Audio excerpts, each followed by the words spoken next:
Assalamu alaikum all. Hopefully all of you are going very well. So in our last class, we have discussed about the terms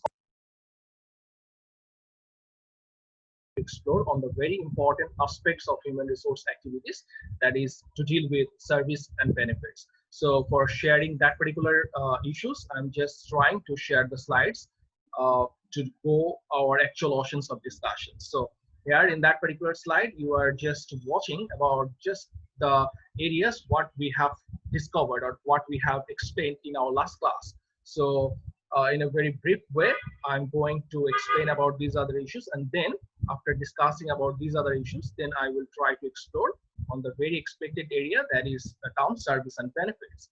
So these are the issues that we have covered in our last chapter. The very important was the chapter was about the terms compensation. So in that particular chapters, what we have discussed the very basic differences between salary and compensation.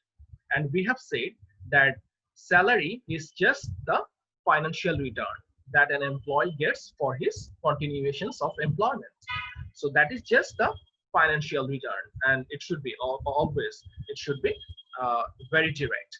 But on the other hand, compensation in that particular sense, what we actually get, that is not only the direct financial return. It is all about the combinations of direct and indirect financial and non-financial sort of returns. So what an employee receives for the continuations of his performance within the organization, that is called, or that gives us the sense of compensation. Then we have proceeded to the next very important topics, that was about the different forms of equity and its impact on the overall pay rate. So in that particular issues, what we have discussed, we have said that there are different forms of equity, and we have said that equity, this particular terms is different from the word equality.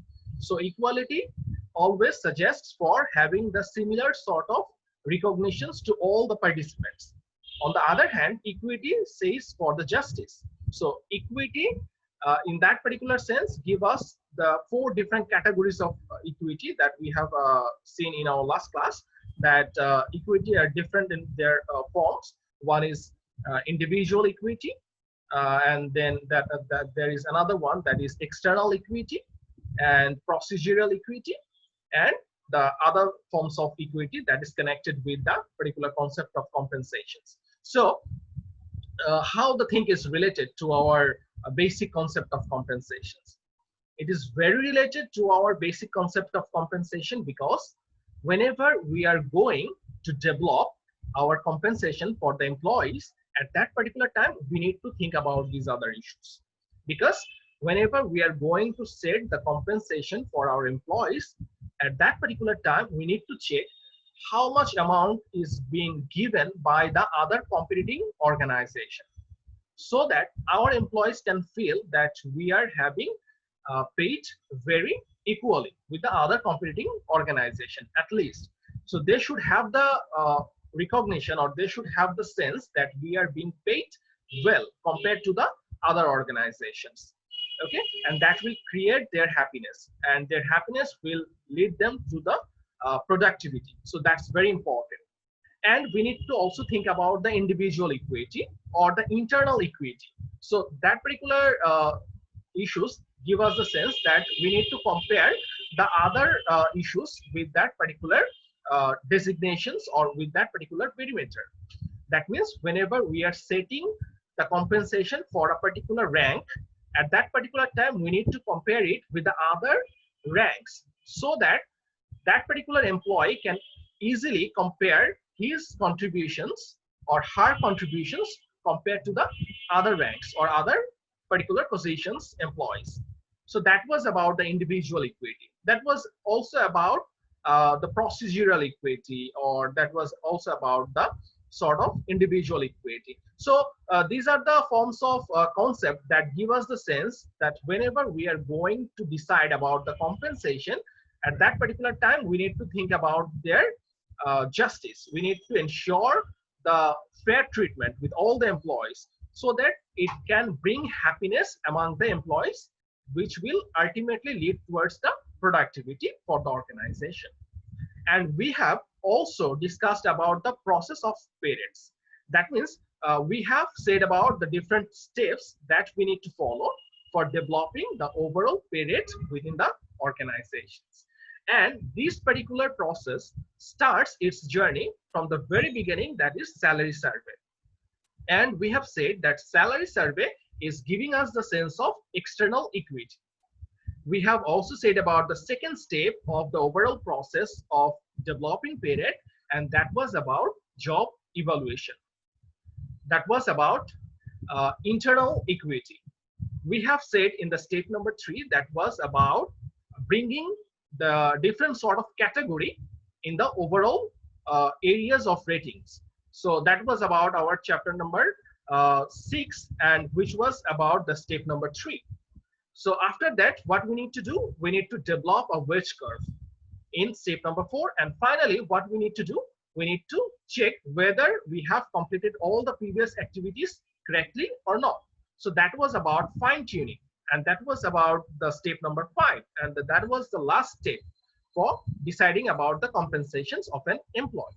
So that was the process that we have discussed in the last class, that was really connected with the terms compensations.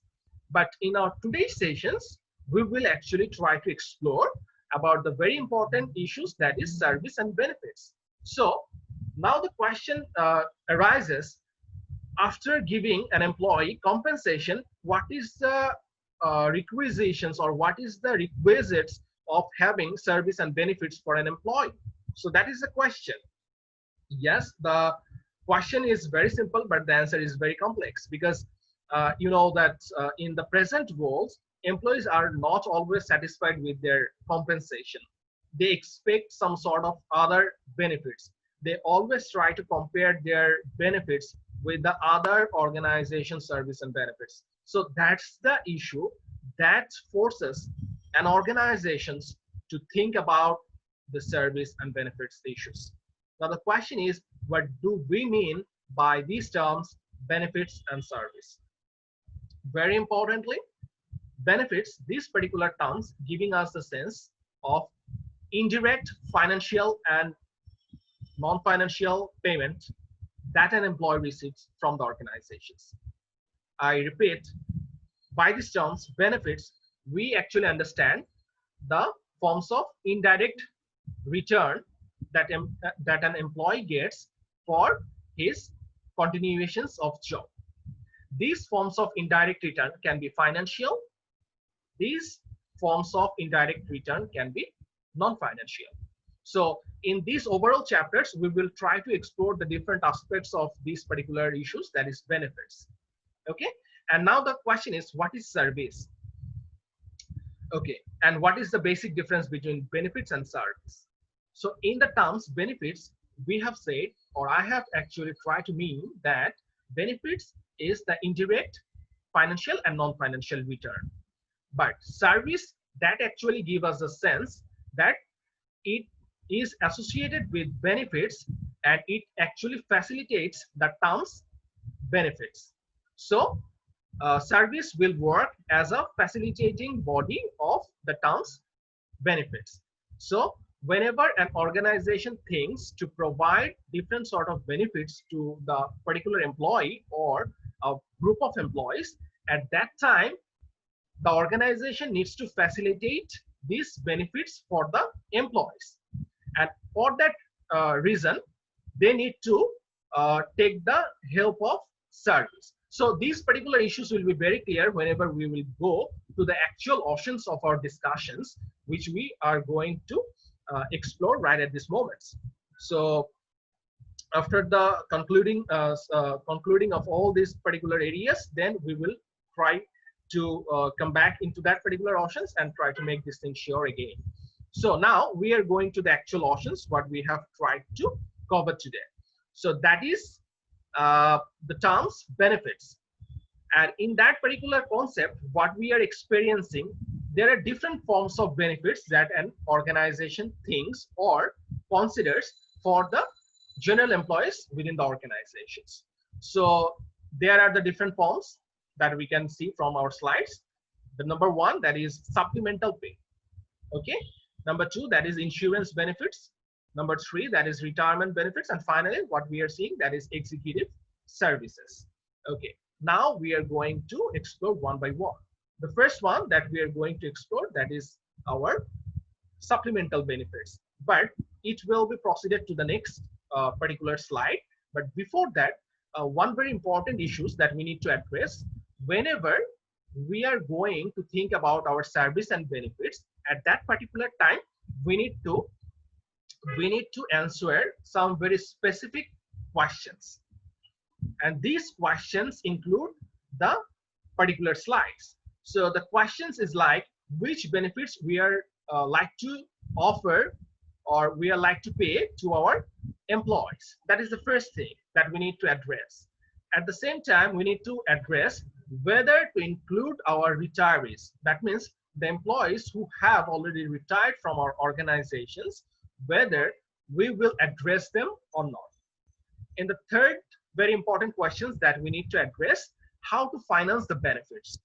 So for example, we are thinking about their particular benefits, and we need to also always concentrate that whether we have the financial justifications or whether we have the financial legitimacy to satisfy our plan.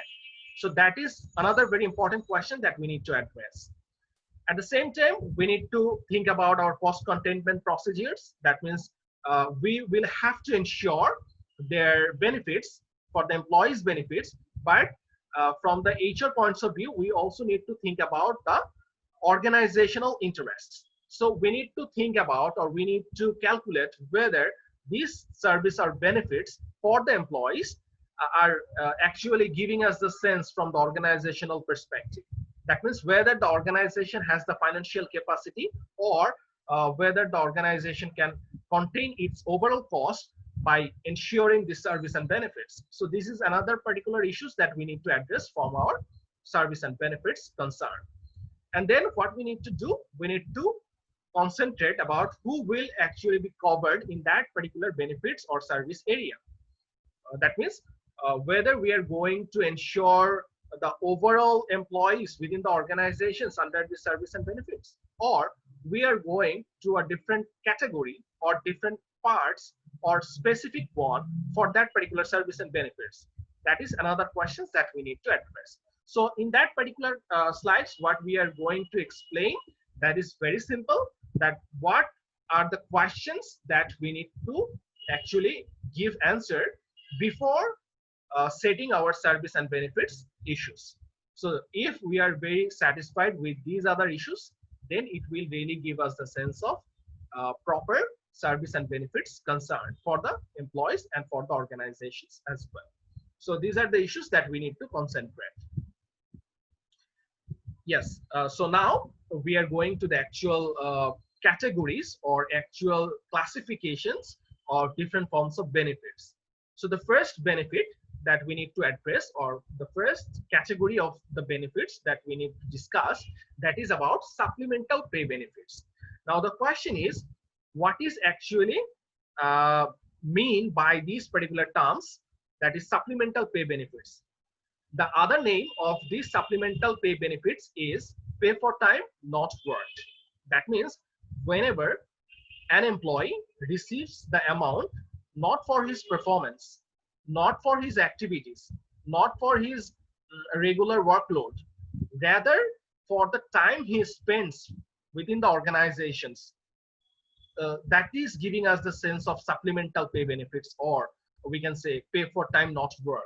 That means in additions with the regular activities and in additions with the regular performance returns, employees get different sort of remunerations or benefits from the organizations which are included in that particular category.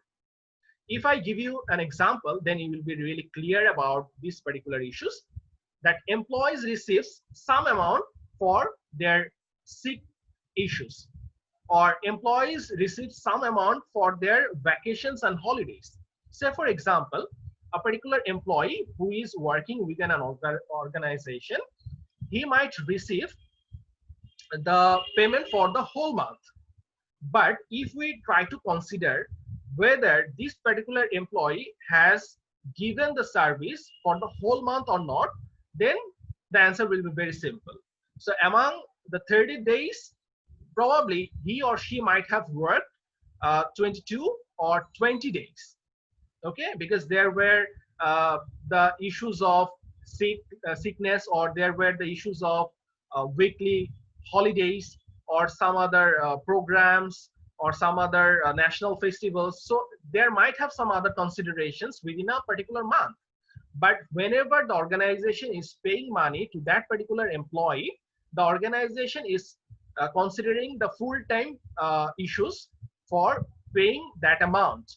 So that is basically the employees are receiving the amount for the entire month, for 30 days, or for 31 days, or for, if that month is February month, so he or she will receive the amount for 28 days. But what I want to actually address, that this particular employee has not worked for 28 days in the month of February, or 30 in the month of June, or 31 in the month of October. So what actually happened to him?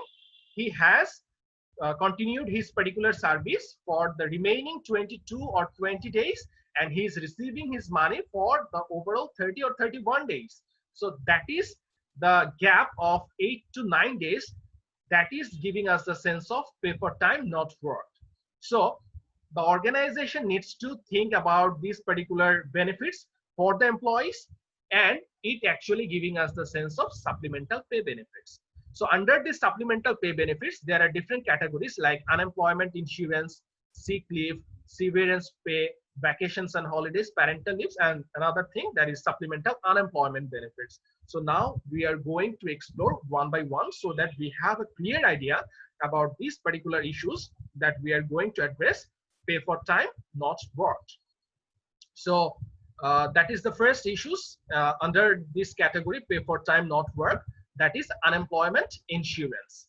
Okay, so now we are going to discuss about these two other issues. One is unemployment insurance, and another is vacations and holidays. So the first one, that is unemployment insurance. So what does it actually mean to us? Unemployment insurance, that actually mean, or that actually giving us the sense that whenever an organization provides the benefits for a person who will actually be an employee for the organization, so the organization is providing the benefits to that particular employee for the work which has already not been confirmed by that particular person. That means if that particular person faces some injury, and if the particular organization investigates that there was no problem within that particular person's to face that sort of injury, at that particular time the organizations will give that particular employee that sort of benefits, which we actually called unemployment insurance. That means the particular employee faces an injury not because of his own fault, rather because of some environmental issues, or because of some other issues. If that happens, an organization considers it, it is always called unemployment insurance benefits. So that is the first one. And in that particular benefits, the employee does not provide any sort of tax amount to the government for that sort of return that he receives from the organizations. In that particular case, what is being done, that is the employers or the organizations provides the money to the government as a tax rate. Okay, so that is unemployment insurance. Number two, that we are going to mean that vacations and holidays. Now the thing is, vacations and holidays, this is very important ingredients or components within the organizations when they are going to think about the service and benefits issues. Because within a particular month or within a particular year, there will be a good number of vacations or holidays issues. And this is the mandatory issues that we need to consider while developing our service and benefits packages.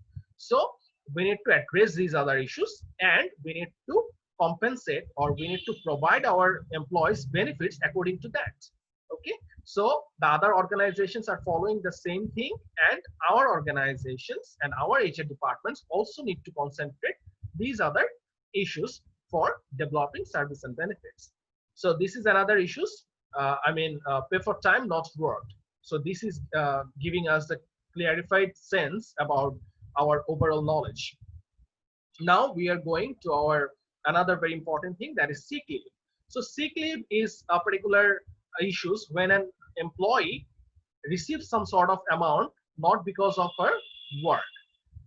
I mean, whenever an organization is providing an employee some sort of amount, even though the particular employee was sick or he has not given his service within the organizations.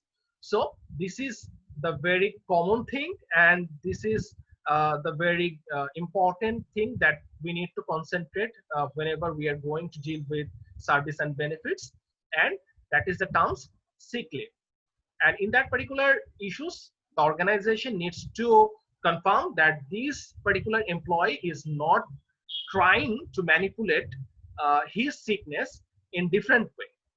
Okay, so the organization needs to address it properly before providing that sort of benefits to the employee, and it needs to ensure that the employees are recovering, or the employees are trying to ensure his or her productivity because of the return he receives from the organizations. So it needs to be inspired to the particular employee about this sort of contributions as well.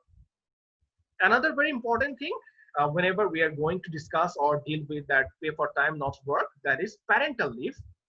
Okay, so the employee, if that particular employee faces the pregnancy issues as a female counterparts, or as a male counterpart, if he faces under this sort of situation that that his wife is going to bear fruit, that at that particular time the organizations try to concentrate on that particular issues very empathetically, and try to make this thing sure that this particular employee will receive very specific period of times of leave allowance for that issues or for that concern. So that is a very important issues that we need to consider as an HR manager whenever we are going to deal with that, and it will have a time frame like 12 weeks. Okay, but whenever we are going to deal with that particular issues, we always need to concentrate that these particular issues should be concentrated with the other unused paid leave. Okay, so if the employees have other unused paid leave, it will be distributed first. Okay, say for example, a particular employee have 12 days of unpaid or unused leave.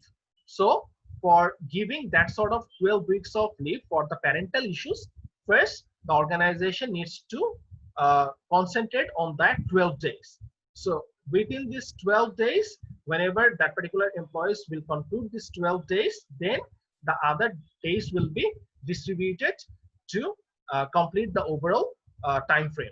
So that's the basic issues that we need to consider in that particular parental leave. Okay, so this is another forms of our pay for time not worked.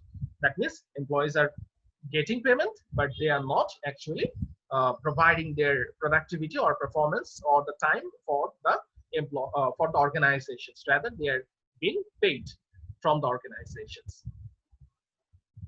Okay, another very important things under the category of pay for time not work, that is severance pay. Severance pay, that is another very important concern that an organization needs to focus. That is, whenever an organizational employee is retiring from his job, at that particular time, the organization needs to address these issues properly. That means the employees have given the service for a longer period of time or for a specific period of time, and for giving that particular employee a feel that the organization was always very sympathetic to that particular employee, or will always be very empathetic to that particular employee, for getting this sense to the organizations or the employees as well. Organization always try to focus these particular issues. That means whenever an organizational employee retires from his own rank or job, at that time the organization try to provide a particular amount to that particular employee so that the employee can uh, do sort of activities within that sort of amount. So that is the actual purpose of providing severance pay. Okay, and there are some other reasons for granting this severance pay that we are going to discuss from the slides. This will actually work as a humanitarian gesture from the organizational point of view. Another very important thing, that is it will work as a mirror that employs 2 week notice. If the employee gets notice, then he can decide in which particular areas he needs to explore in the future time. So it is very required for the employees concerned, or from the employees point of view, which are being satisfied by the organizations as well. And it always needs to avoid the litigations from the disgruntled former employees. Okay, so severance pay is very important for the organizational point of view, because if an employee try to retire from his positions with a very grievance head or with a very grievance mentality, then he might disclose some of the very confidential issues of the organizations. So uh, for closing those other concern, the organization always try to ensure the severance pay for the employees, and it will also ensure the happiness for among the employees who have already worked for the a specific period of time within that particular organization. So these are the issues for which we need to concentrate on the severance pay. Another form under the category of pay for time not work, that is supplemental unemployment benefits. Okay, and it actually means that the payment that supplement the laid off or furloughed employees for their unemployment compensation. That means whenever an employee goes under the unemployment situation, not because of his own fault, rather the situational reason, or rather the environmental reason, or for the any sort of concern from the organizational point of view, at that particular time organization try to satisfy this particular employee by providing some sort of benefits to that one, and that is called supplemental unemployment benefits. That means the organization always try to concentrate on the happiness of the employees, and because of his unemployment the organization tries to ensure some sort of benefits to that particular person. So that is called supplemental unemployment benefits, and it will work as always as a reserve fund for that particular employee. Okay, so these are the issues that are being covered in that particular concern of pay for time not work. I mean, the basic sense that we are getting from that particular category, that is the employees are getting returned not because of their productivity, not because of their performance, rather they are getting their payment because of some other uneven or some other regular reasons that is being concentrated by the organizations. So these are the issues under the category of pay for time not works. The second category of benefits that we need to consider as an HR department's employee, or for the benefits of our organizational employees, that is insurance benefits. That means insurance will be provided by the organizations for the general employees, so that the employees can feel that we are very secure. Okay, so sense of security is another very important concept that triggers an employee, and whenever an employee feels that we are very secure within the organization, at that particular time the employees will try to provide the maximum productivity for the organization, which is very required from the organizational point of view. So this is another sort of benefits that is being confirmed by the organization. So in that particular slide we are experiencing that it is a sort of payment which is being provided to the income or medical benefits to work-related accident victims or the dependents regardless of the fault. That means we can provide some sort of amount to the dependents of that particular employees, or to the particular family members of that employee, so that the family members can get some sort of return from the organization, and within that return they can actually pay the service for that organizations. So this is very important issues that we need to consider from the HR departments as well. And the things that we are going to discuss, that is controlling workers compensation cost. Okay, so in that particular area, as an HR department activities or employees, what we need to consider, that is we need to first delete or remove the accident prone workers. That means the employees who are very accidentally prone or who are very physically weak, we need to address them properly. If possible, then we need to provide them some sort of medical treatment so that they can come up from their physical weakness. Okay, because this particular employee can bring hazard for the organization, which will be very problematic for the organizational profit point of view. So we need to address these other issues at first. Then we need to make the workplace safer. That means we need to develop a sort of environment where the organization can feel that we are very secure and we are working in an arena where the organization is giving us the support from all the corners. So that is the sort of environment that the organization needs to concentrate or try to confirm. And they will actually try to investigate the accident claims. So if there happens any sort of casualty, then the organization needs to address it properly. So these are the issues that we need to consider while developing our insurance benefits at first. Then we need to ensure that our employees are getting some sort of benefits from their hazardous or from their health concerns point of view. And even we need to concentrate on their family members. So if they feel any sort of accidents, then we should provide that sort of amount to that particular family members of an employee. So under this particular category of insurance benefits, there are another very important issues, that is hospitalizations, health and disability insurance. That means the organizational employees can face a sort of trouble within the organizational working time that will actually give that particular employee a feel that I will not be able to work for a longer period of time within that sort of organization because of my physical injury. So at that particular times, what the organization needs to concentrate or what the organization needs to do, that is they need to confirm the hospitalizations or medical treatment for the employee. Okay, and they can do it in different ways or they can do it in different manners. In the processing slides or in the next slides, we will discuss about these other issues. So now we are going to have an idea about these other issues. The number one, that is health maintenance organizations. That means, as I have said, that from the organizational point of view, we need to concentrate on the health issues of the employees.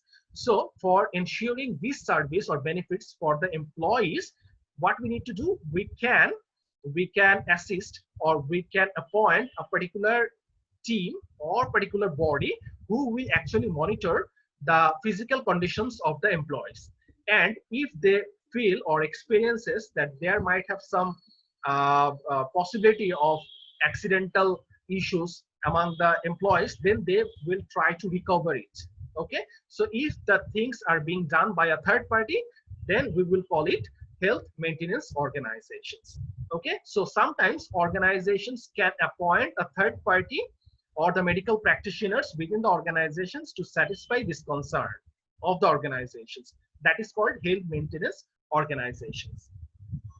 And another very important thing about our insurance benefits or the hospitalization issues, that is preferred provider organizations, what we actually called PPO or the preferred provider organizations. In that particular area or in that particular sense, what we actually try to mean that there will be a group of healthcare providers.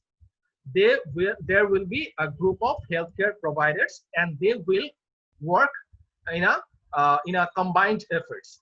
Okay, so this particular group of people will actually give the service to different sort of organizations, and they will work as a specialized body in that particular medical practitioners. And whenever they will concentrate on that particular issues, the organizational employees will feel that we are getting the best service from the organization and we need to ensure our productivity. So if we give the duty to a particular specialized body, and this will give a bit confidence among the employees that we are very secure uh, physically and mentally from the organizational point of view and from the organizational support as well. So this will actually be required whenever the employees are going to perform very effectively. Okay. So other benefits issues that we need to focus, there are some sort of long-term cares, life insurance issues. So long-term cares that we need to concentrate about their growing issues, because the organizational employees try to always focus that what will be the actual scenario after 5 years or after 10 years. So if they forecast it very easily that we will be promoted or we will get the better service or benefits from the organization, then they will not try to switch from the organizations. And this sort of mentality is very required for the organizational betterment, because if a particular employee feels that I'm not very secured in that sort of organizational environment and I need to switch, if the organizational employees feels in that way, then he or she will not give his 100% for the organizations. So the organization needs to provide a feel to the particular employee that the organization is thinking or concentrating on that particular employee, so that he can actually vision for a longer period of time, and that is called long-term care. And the organization always try to focus on the life insurance policies or life insurance facilities or benefits, whatever we say. That is, if the organizational employees faces any sort of health issues or the issues that is related to his particular life, at that time organizations try to give his protections by ensuring the life insurance policy or the life insurance benefits. So this is another consideration that we need to consider while developing the service and benefits for our employees. So these are the issues. And another very important thing under the category of retirement benefits, that is social security.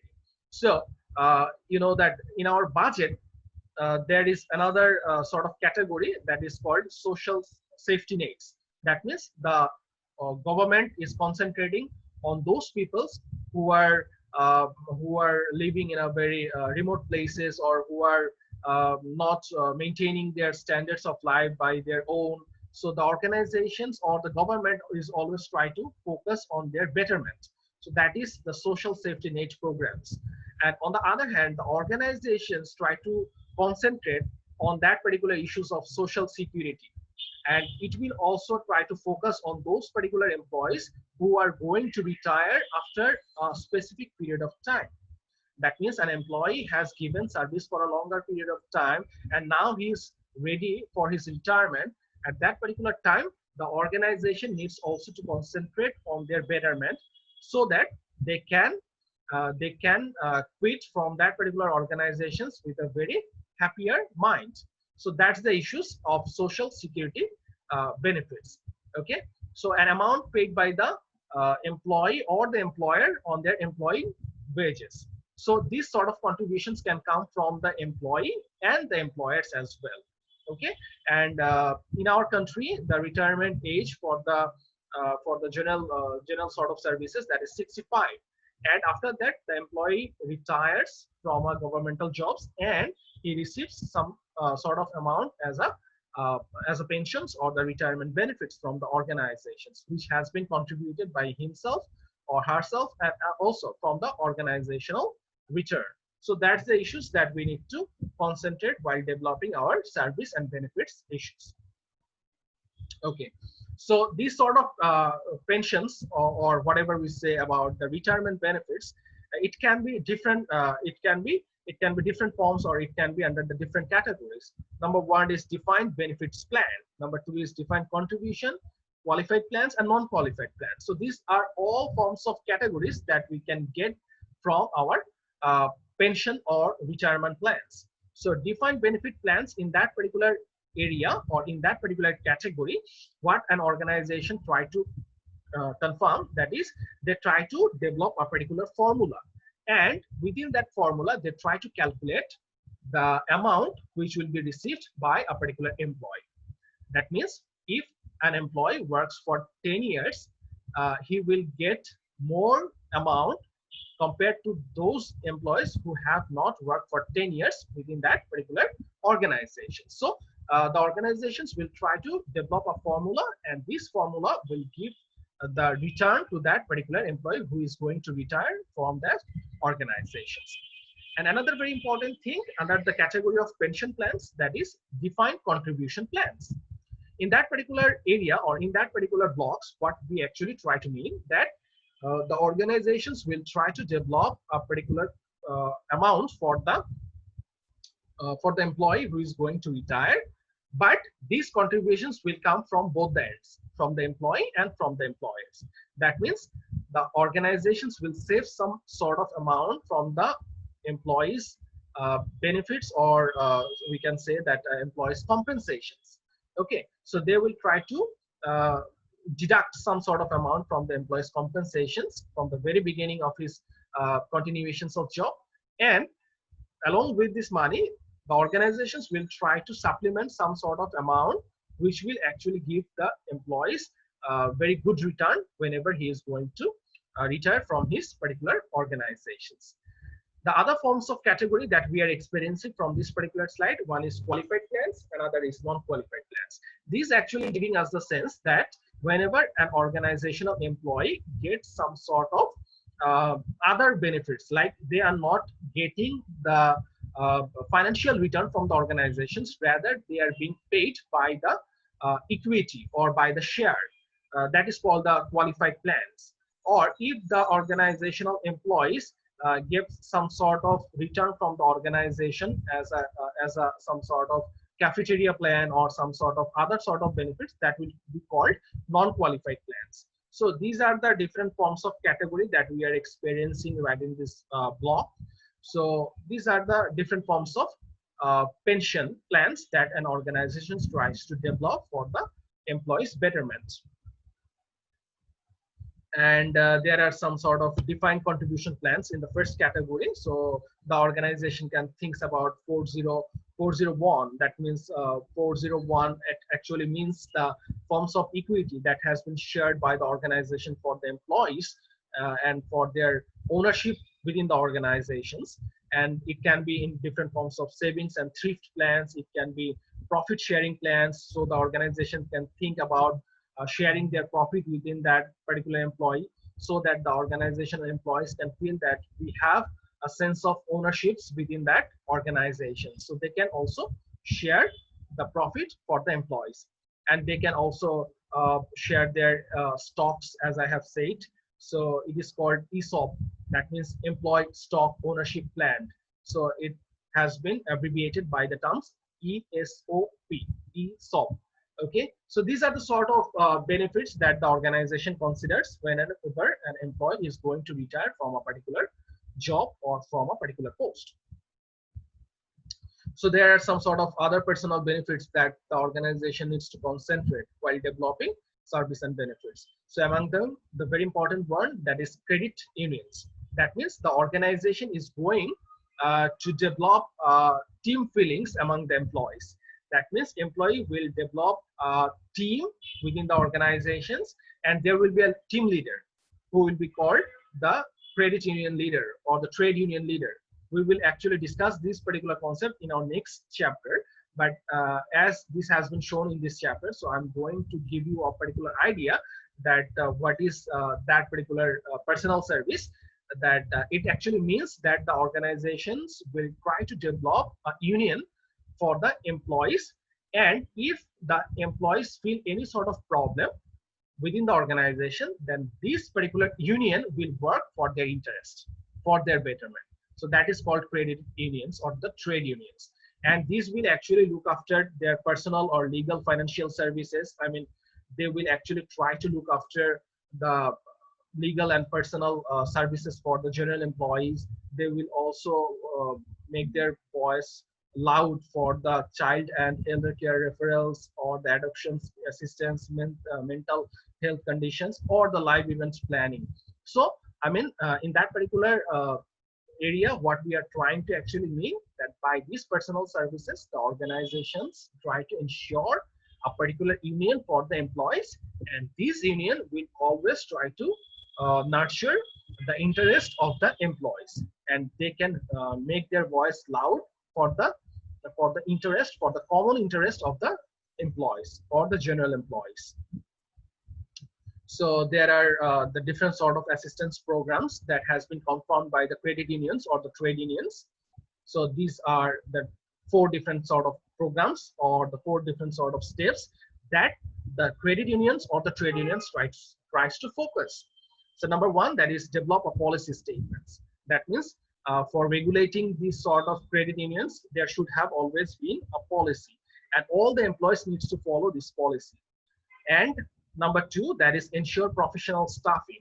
So all the recruitment should be professionals so that they will have a sense that we are working collectively. Number three, that should be maintained, that is maintain a confidential record keeping systems.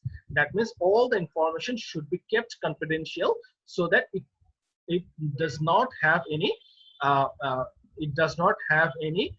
negative image for the outsiders about the organizations as well. And finally, what we need to concentrate, be aware of the legal issues. That means we need to concentrate on the very legal issues for the employees interest, common interest. So these are the issues that we need to consider under the credit union or under the trade union, or we can say that should be dealt under the employee assistance programs. So these are the issues. Now I'm going to discuss about another very important topic, that is family friendly benefits. So in the 21st century, employees are facing different difficulty because of their times that they have spent for the organizations and managing some time for their families as well. What we actually call in human resource management, that is work family conflict. I repeat, in human resource management, we termed it as work family conflict. That means organizational employees needs to concentrate their organizational activities, and they need to also concentrate their family affairs or family activities. So they need to bring a balance, and sometimes, or in most of the cases, they do not actually bring the balance between these two sort of activities, and that creates the problems for the employees personal life. So the organization needs to think about their personal issues as well. So this is uh, uh, under the category of our service and benefits. So as an HR department employees, we need to concentrate the individual employees personal family issues as well, because if he or she is mentally fit, then he can provide us the maximum return, which is very required for the organizations, as I have said. So we need to ensure their childcare facilities. We need to ensure their elder care if they are going to be older, and we need to also ensure their food services, educational subsidies if they require any sort of professional degree for their specializations. We need to ensure these other issues. So these are the issues that we also need to address from the HR departments when we are going to develop the service and benefits for our employees. So that is flexible benefits programs. That means we need to ensure flexible benefits for our employees. And what does it actually mean to us? That means we will provide some sort of amount to the employee, and we will give them the liberty to spend it as their own. That means we are providing some sort of amount to the employees, and they are having the full liberty to spend it for their own decisions. So that is called the cafeteria approach or the flexible benefits approach. So this is a kind of benefits that sometimes the organization provides it to the employees. And apart from that particular issues, we are going to focus another very important thing of benefits, that is flexible work schedules. So flexible work schedules that actually mean different sort of concepts to us. Number one is flex times. That means the organization employees can decide in which particular times he or she will work. If the organization gives that sort of liberty to a particular employee, that will be called flex time. Okay, so he can work in a day shift or he can work in a night shift. What particular shift he will choose, it will be given to him, or it will be given under the decisions of that particular persons. That is called flex time. It can be compressed work schedules. That means uh, we can, from the organizational point of view, we can minimize the working hour for that particular employee because of his maintenance of family concern or family affairs or family issues. So that is the compressed work week schedules that we can ensure for our employees benefits. And we can also ensure for the workplace flexibility. And finally, job sharing. That means his particular job can be shared by some other employee, so that this particular employee can feel a bit relaxed whenever he is undergoing a very critical time within his family affairs. So these are the issues that we need to consider for while we are going to develop our service and benefits issues. Okay, so job sharing and work sharing.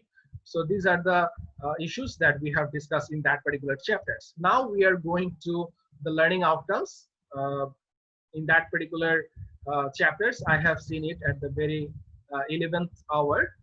So these were the learning outcomes. At first, what we have discussed about the name or the concepts of our different components of benefits. That is the first one, the time for work and not for time for work, not for the performance. That was the first thing. Then we have discussed, or then we have described about the main issues or main categories or the main themes of insurance benefits. So after that, we have discussed about the main retirement benefits, and we have also discussed about some other personal benefits like credit unions or the trade unions that has been assisted by the organizations for the employees' common interest. And finally, what we have discussed about the flexible working benefits, working sharing or the job sharing that has been provided by the organizational point of view. So these were the discussions for our today's sessions. So probably you might have very niche ideas about these other issues. And we have completed chapter number 8. And after that, we will go to our next chapter, which will actually basically discuss about the very important task of our credit unions or the collective bargaining that we will discuss after the Eid vacations. So that was the last class before the Eid vacations. So I wish your very success in the life, and that was about the today's sessions. So Eid Mubarak to all of you. So that was about the today's sessions. I wish your very success. So be safe and enjoy your Eid festivals with your family.